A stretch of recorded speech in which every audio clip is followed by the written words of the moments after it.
Assalamualaikum warahmatullahi wabarakatuh.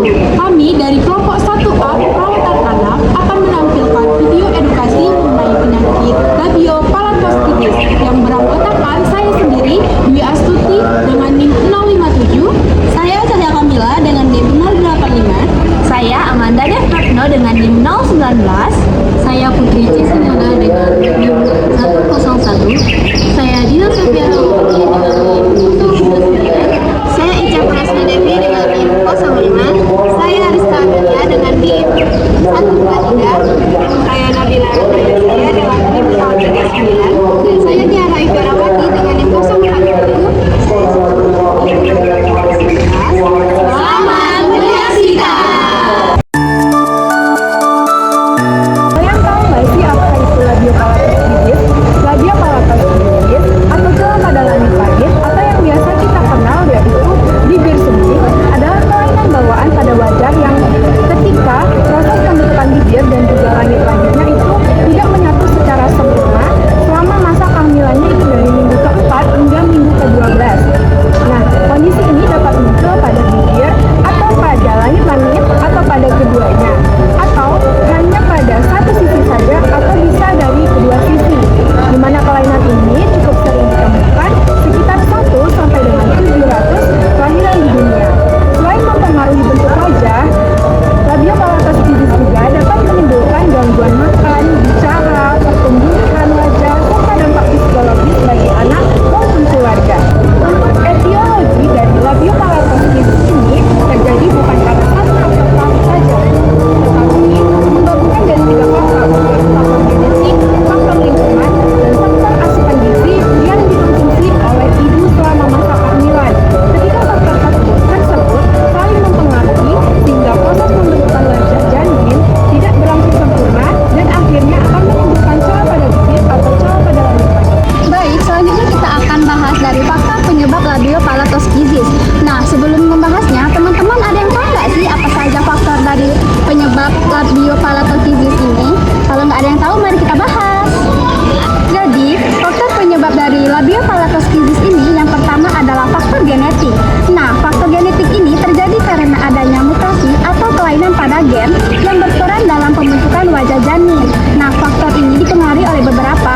Yang pertama ada faktor regulasi interferon 6. Nah, faktor ini dipengaruhi oleh adanya gangguan fungsi epitel terkait sindrom van der Waals yang ditandai oleh bibir sumbing, sel palatum, dan lubang kecil pada bibir bawah. Nah, yang kedua ada gen homobox MX1 di mana dipengaruhi gangguan pembentukan tulang maksila dan palatum. Selanjutnya ada faktor pertumbuhan transforming alpha. Nah, faktor ini dipengaruhi oleh adanya gangguan penyatuan jaringan bibir dan palatum. Faktor lingkungan seperti merokok dan kekurangan nutrisi juga dapat memperkuat efek mutasi gen ini. Selanjutnya ada metilen tetrahidrofolat reduktase. Efisiensi ini dipengaruhi oleh asam folat dan gangguan metilasi DNA. Selanjutnya ada reseptor asam retinoat alfa. Nah, ini dipengaruhi oleh paparan vitamin A yang terlalu tinggi. Selanjutnya, faktor penyebab labiopalastoskitis yang kedua yaitu ada faktor lingkungan dan gizi. Di mana faktor lingkungan ini juga sangat berperan penting loh, karena seperti paparan asap rokok saat kehamilan yang merupakan faktor risiko yang paling utama karena presentasinya hingga 80%. Nah, selain itu, kekurangan asam folat dan vitamin B12 juga dapat meningkatkan risiko terjadinya labiopalastoskitis.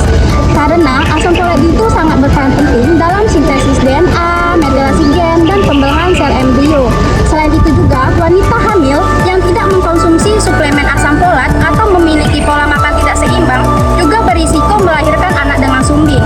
Selain itu, konsumsi makanan kaya solanin juga terkait dengan peningkatan risiko cacat bawaan. Selanjutnya ada faktor yang ketiga, adanya kontak dengan bahan berbahaya seperti logam berat dan atau timbal. Dan yang terakhir yaitu aspek geografis. Kondisi alam ini juga mempengaruhi paparan lingkungan ibu. Termasuk kepada fisiologi labiopalastoskitis. Labiopalastoskitis atau biasa kita sebut sebagai langit-langit sumbing ini terjadi karena kegagalan penyatuan tonjolan palatina kanan dan kiri saat perkembangan janin. Yang pada umumnya menyatu pada usia kehamilan ke-7 dan sampai kehamilan ke-12.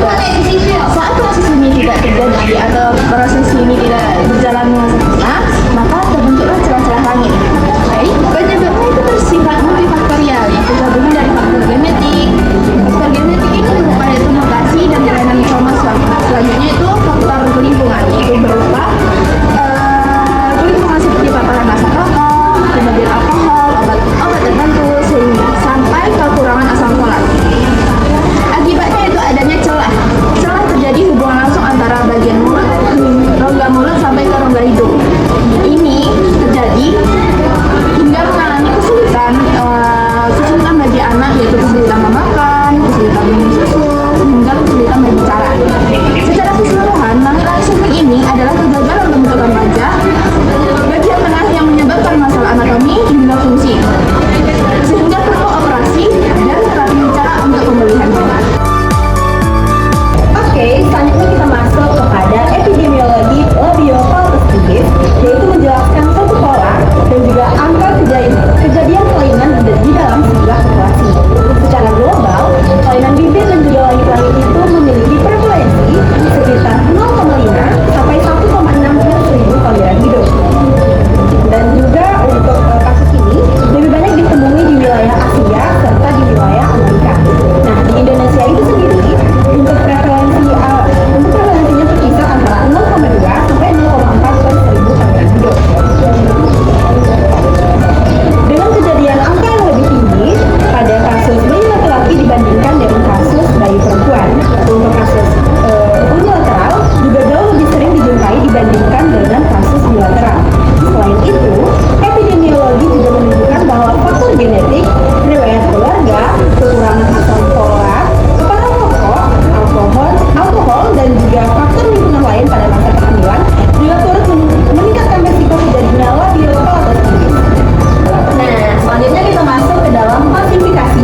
medis dikarenakan adanya celah tersebut. Dan juga pada saat ibu menyusui, susu akan keluar dari hidung bayi dikarenakan pada rongga mulut dan rongga hidung tidak tertutup sempurna. Selain tanda fisik tadi, ada juga gejala yang sering dirasakan oleh orang tua, seperti bayi kesulitan menyusu, bayi mudah lelah, atau bayi sering tersedak. Nah, seiring berjalannya waktu, pada saat bayi sudah mulai belajar berbicara, suara terdengar sangau dan beberapa huruf sulit untuk diucapkan. Nah, jika tidak segera ditangani, bisa memunculkan tanda bahaya seperti berat badan tidak naik, dehidrasi, infeksi telinga, bahkan kesulitan bernapas saat menyusui. Karena itu penting bagi kita sebagai orang tua, sebagai tenaga kesehatan atau sebagai masyarakat untuk mengenali tanda-tanda ini sejak awal agar anak bisa segera mendapatkan penanganan yang baik dan anak tumbuh sehat serta percaya diri. Oke, selanjutnya kita akan membahas pemeriksaan penunjang. Jenis pemeriksaan penunjang ini ada dua, yaitu USG dan IMT. USG ini yaitu untuk mendeteksi labiapalatosis ini sejak awal, sedangkan IMT yaitu untuk digunakan untuk mengetahui gambaran lebih rinci penyakit labiapalatosis tersebut. Nah, pemeriksaan klinis ini ada dua, yaitu wawancara dan pemeriksaan fisik. Wawancara ini bisa dilakukan langsung oleh pasien atau anak penderita labiapalatosis.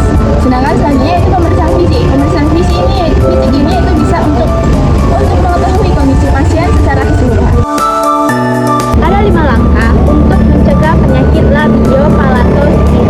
Yang pertama, kita bisa memberikan suplementasi nutrisi seperti pemberian asam folat kurang lebih dari 400 mikrogram per hari sebelum konsepsi dan trimester pertama. Ini bisa menurunkan resiko labiopalatosis. Yang kedua, edukasi kesehatan ibu. Ibu hamil perlu edukasi terkait nutrisi seimbang, hindari rokok, alkohol, dan obat teratogenetik, serta kontrol penyakit kronis seperti diabetes dan obesitas. Yang ketiga, konseling genetik.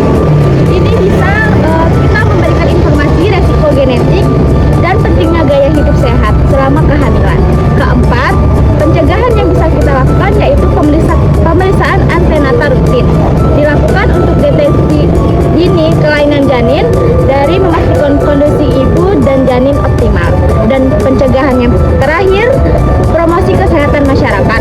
Penyuluhan masyarakat seperti kampanye konsumsi asam folat bagi usia subur membantu menurunkan kejadian orofacial flare. Saya akan menjelaskan penata laksanaan di rumah, bertujuan untuk memenuhi kebutuhan dasar bayi, mencegah komplikasi, dan membantu pemulihan setelah operasi. Penata laksanaan di rumah dibagi menjadi dua, yaitu penata laksanaan sebelum operasi dan setelah operasi. Di sini saya akan menjelaskan sebelum operasi. Jika bayi susah meminum susu, maka gunakan botol khusus atau sendok. Dengan posisi bayi duduk setengah tegak agar susu tidak masuk ke hidung. Jaga kebersihan mulut bayi dengan kasa basah steril setelah makan. Dan edukasi kepada orang tua. Lakukan perawatan praoperasi sesuai anjuran dokter. Jaga berat badan bayi dan nutrisi bayi agar kondisinya optimal untuk operasi. Rajin lakukan pemeriksaan sesuai jadwal dokter. Waspadai tanda komplikasi, jika ada masalah segera lapor. Operasi biasanya dilakukan saat bayi usia beberapa bulan. Nah, saya melakukan perawatan di rumah sebelum operasi. Kita juga harus melakukan perawatan di rumah setelah operasi. Apa saja yang harus dilakukan? Yang pertama, yaitu menjaga kebersihan luka operasi dengan cara membersihkan luka operasi sesuai dengan anjuran dokter. Nah, menjaga kebersihan luka operasi ini bertujuan agar luka tidak terinfeksi oleh virus, kuman, ataupun bakteri yang ada. Yang kedua yang bisa dilakukan adalah pemberian nutrisi pasca operasi. Pemberian nutrisi ini bisa diawali dengan makanan yang teksturnya lembut dan berbentuk cairan. Dan juga kita harus menghindari penggunaan dot kepada anak untuk mencegah penekanan pada area luka operasi. Yang ketiga, cara perawatan yang harus dilakukan yaitu mencegah tekanan pada area luka operasi yang bertujuan untuk agar luka operasi itu bisa cepat sembuh. Lalu yang keempat, dengan cara bisa